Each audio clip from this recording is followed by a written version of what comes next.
नमस्कार विद्यार्थी मित्रांनो, मराठी लेक्चरवाले या आपल्या लाडक्या चॅनेलवर तुम्हा सर्वांचे पुन्हा एकदा मनापासून स्वागत. मागच्या व्हिडिओमध्ये आपण मूळ संख्या, सहमूळ संख्या आणि जोडमूळ संख्या काय असतात हे अगदी सोप्या भाषेत शिकलो होतो. आज आपण त्यावरच आधारित असलेला आपला सराव संच 10 अगदी पायरीने पूर्ण सोडवून घेणार आहोत. चला तर मग वही पेन काढा आणि माझ्यासोबत गणित सोडवायला सुरुवात करा. चला पहिला प्रश्न वाचूया. काय दिलाय बघा की जी संख्या मूळ नाही आणि संयुक्तही नाही अशी कोणती संख्या आहे. तर विद्यार्थी मित्रांनो, हा प्रश्न बऱ्याचदा परीक्षेत एका मार्कासाठी विचारला जातो आणि याचं उत्तर खूप सोपं आहे. कारण बघा, जेव्हा आपण धडा शिकवताना की व्याख्या पाहिल्या, ह्या व्याख्या शिकताना पाहिलं होतं की मूळ संख्या सुरुवात कशापासून होते रे? 2 पासून. मग एक ही अशी संख्या आहे जिचा फक्त काय आहे रे? 1 हाच विभाजक आहे. त्यामुळे ती मूळही नाही आणि संयुक्तही येत नाही. त्यामुळे विद्यार्थी मित्रांनो, आता ह्या प्रश्नाचं उत्तर काय आहे बघा? 1. काय आहे ह्या प्रश्नाचं उत्तर? आलं 1. त्यानंतर आता बघूया प्रश्न दुसरा. काय दिलाय बघा? पुढील जोड्यांपैकी सहमूळ संख्यांच्या जोड्या ओळखा.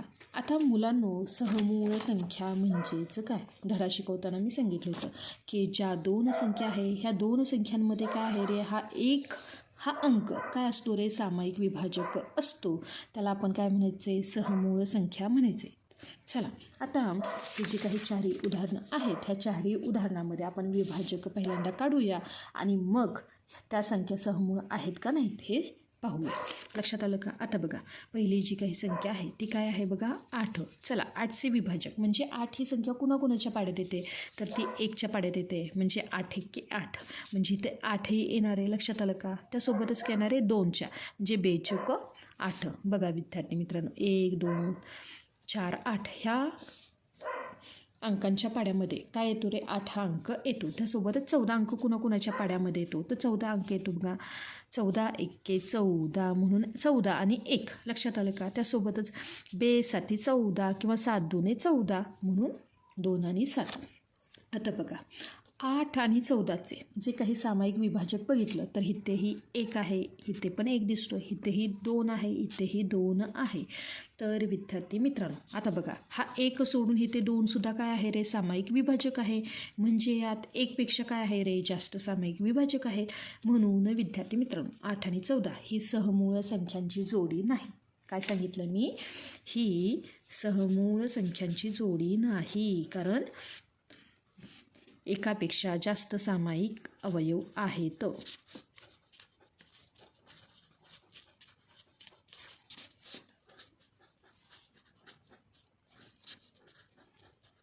आता पाहूया दुसरी जोडी. ती काय आहे बघा? 4 आणि 5. चला, 4 हा अंक कुणाकुणाच्या पाड्यात येतो बघा? 4 हा अंक येतो 4 1 4 किंवा 2 2 4 म्हणजेच काय घेतला मी? 2. लक्षात आलं का? त्यासोबत 5 हा कुणाकुणाच्या पाड्यात येतो? तर 5 येतो बघा. 5 1 5. लक्षात आलं का? आता विद्यार्थी मित्रांनो, जर मी ह्याचे सामायिक अवयव पाहिले म्हणजे दोघांमध्ये काय दिसतं? एकच. तर इथंही 1 आहे, इथंही 1च आहे. लक्षात आलं का? सामायिक म्हणजे दोघांमध्येही 1. लक्षात आलं का? आता बघा, इथे दोघांमध्ये काय? फक्त हा 1 हा एकच सामायिक आहे, म्हणजे सारखा आहे. लक्षात आलं का? म्हणून विद्यार्थी मित्रांनो, हे काय आहे रे? सहमूळ संख्यांची जोडी आहे. ही सहमूळ संख्यांची जोडी आहे.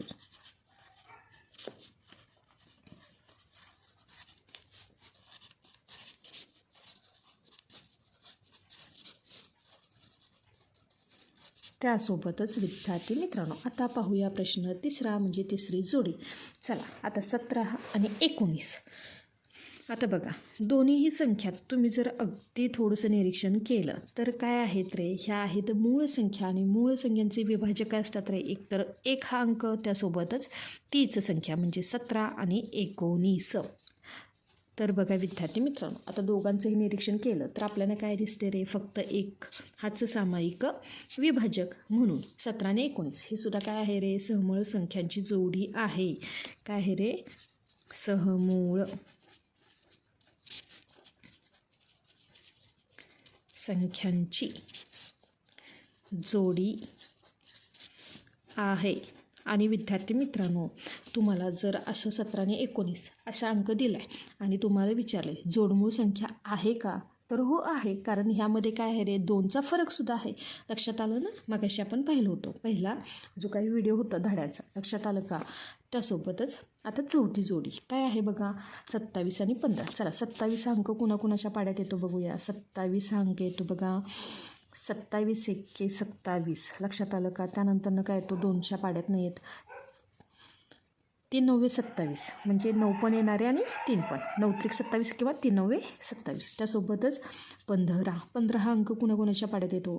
15 एक्के 15 म्हणजे 15 आणि 1. त्यासोबतच 2च्या पाड्यात नाही म्हणजे 3च्या, 3 5 15. लक्षात आलं का, म्हणजे 3च्या पाड्यात आहे, 5च्या पाड्यात आहे. आता बघा विद्यार्थी मित्रांनो, आता इथे सामायिक अवयव पाहिले तर इथं 1 हा दोघींकडे दिसतोय, 3 हा पण दोघांकडे दिसतोय. म्हणजे इथे एकापेक्षा काय आहे रे, 1च्या जोडीला 3 हा सुद्धा आहे, म्हणजे हा सामायिक विभाजक आहे. त्यामुळे ही समूळ संख्यांची जोडी नाही, कारण काय आहेत, एकापेक्षा जास्त विभाजक. त्यामुळं ही सहमूळ संख्यांची जोडी नाही.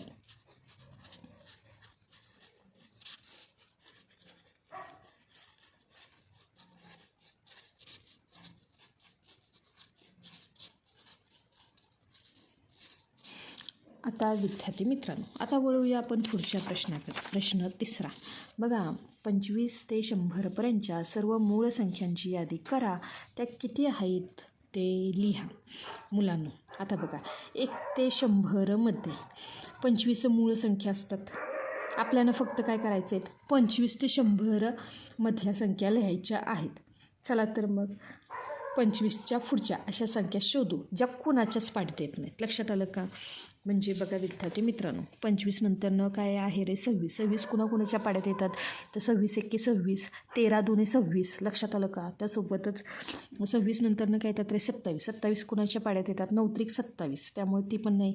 त्यासोबतच काय येणार आहे, 28, 14 2 28, 28 नंतर येणारे 29. लक्षात आलं का. 29 हा कुणाच्याच पाड्यात येत नाही. त्यासोबतच 30 येतो, 15 2 30. लक्षात आलं का. 31 हा कोणाच्या पाड्यात येत नाही. त्यासोबतच 32 येतो, 16 2 32.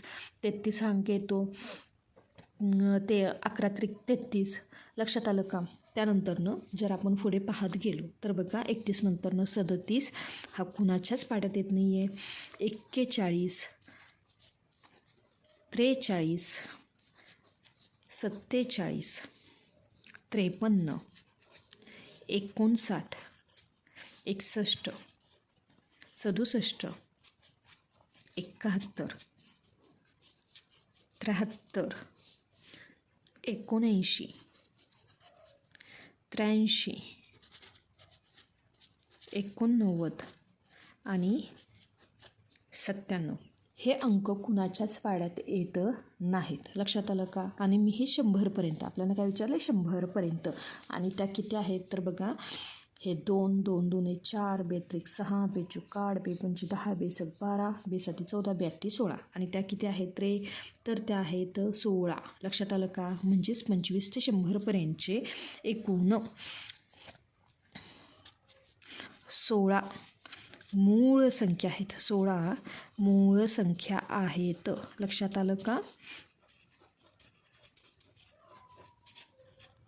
चला विद्यार्थी मित्र, आता प्रश्न 4 काय विचारलाय बघा, की 51 ते 100पर्यंतच्या सर्व जोडमूळ संख्या लिहा. आता जोडमूळ संख्या म्हणजे काय, की ह्या ज्या काही मूळ संख्या आहेत, ह्या 2 मूळ संख्या त्यांच्यामधला फरक काय असतो रे, 2. आत्ताच आपण काय केले बघा, की 25 ते 100पर्यंतचे मूळ संख्या लिहिल्या आहेत. आता आपण 51 ते 100पर्यंत. मग आता आपण काय करूया बघा, 51पासून बघूया. 51 नंतरनं काय येतो, 53 आणि 59. ह्यामधला दोघांचा फरक आहे का, 2चा फरक आहे का, नाही. बघा 59 आणि 61, हो आहे. 61मधून 59 गेले तर काय उरतात रे, 2 उरतात. म्हणून पहिली जोडी आपल्याला भेटली, 59 आणि 61. चला 67मधून 61 गेले, खूप फरक येतो. त्यासोबतच काय आहे बघा, 71मधून 67 गेले, 2चा फरक नाही, जास्त फरक आहे. 73मधून 71 गेले तर काय येतात रे, 2चा फरक. म्हणून ही दुसरी जोडी आपल्याला काय भेटली, 71 आणि 73. 69मधून 73 गेले, मोठा फरक येतो आहे. त्यासोबत 83मधून 79 गेले, मोठा फरक येतो आहे. 89, 83, 97, 89 खूप मोठा फरक आहे. म्हणजेच 51 ते 100पर्यंतच्या जे काही जोडमूळ संख्यांच्या फक्त 2च जोड्या आहेत की त्यामध्ये काय आला रे 2चा फरक आला. लक्षात आलं का?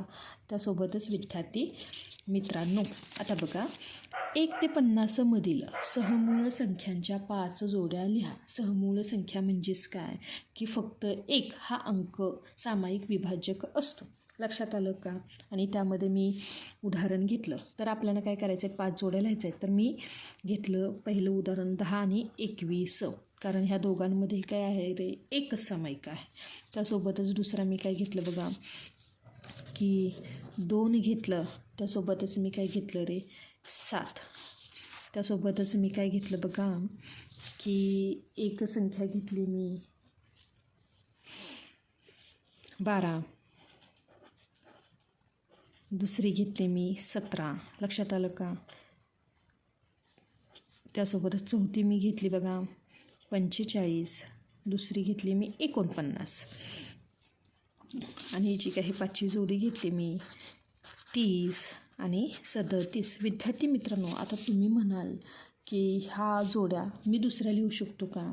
तर विद्यार्थी मित्रांनो की कोणत्याही 2 क्रमवार संख्या लक्षात आलं का एकामागून एक संख्या ह्या नेहमी सहमूळच संख्या असतात. लक्षात आलं का? त्याही तुम्ही लिहू शकता. ह्याची बरीच उदाहरणे आहेत. लक्षात आलं का? त्यासोबतच विद्यार्थी मित्रांनो आता सराव संचातील हा शेवटचा प्रश्न की मूळ संख्यांपैकी समसंख्या कोणत्या आहेत. आणि विद्यार्थी मित्रांनो हा गणितातील अतिशय रंजक नियम आहे की जितक्याही मूळ संख्या आहेत त्या सर्व काय आहेत रे विषम आहेत. लक्षात आलं का? फक्त एकच संख्या अशी आहे की जी सम असूनही मूळ आहे. कोणती ओळखलं का? तर विद्यार्थी मित्रांनो तर ती आहे फक्त 2. काय आहे 2. लक्षात आलं का? मूळ संख्या आहे पण ती काय आहे रे सम. लक्षात आलं का? बाकी सगळे हा विषम संख्या आहेत. तर विद्यार्थी मित्रांनो अशा प्रकारे आज आपण काय केला सराव संच 10 पूर्णपणे आणि सोप्या भाषेत सोडवला आहे. मला खात्री आहे की तुम्हाला सर्व प्रश्न त्यांची उत्तरे नीट समजली असतील. हे सर्व प्रश्न तुमच्या वहीत नक्की लिहून काढा आणि सराव करा. पुढच्या व्हिडिओमध्ये आपण संख्येचे मूळ अवयव काढणे आणि मसावी काढायला शिकणार आहोत. आजचा हा व्हिडिओ तुम्हाला आवडला असेल तर व्हिडिओला नक्की लाईक करा. तुमच्या वर्गमित्रांसोबत तो शेअर करा. आणि हो गणिताचे सगळे सराव संच असेच सोप्या मराठीत शिकण्यासाठी आपल्या मराठी लेक्चरवाली चॅनेलला सबस्क्राईब करायला विसरू नका. भेटूया पुढच्या व्हिडिओमध्ये. तोपर्यंत अभ्यास करत राहा. धन्यवाद.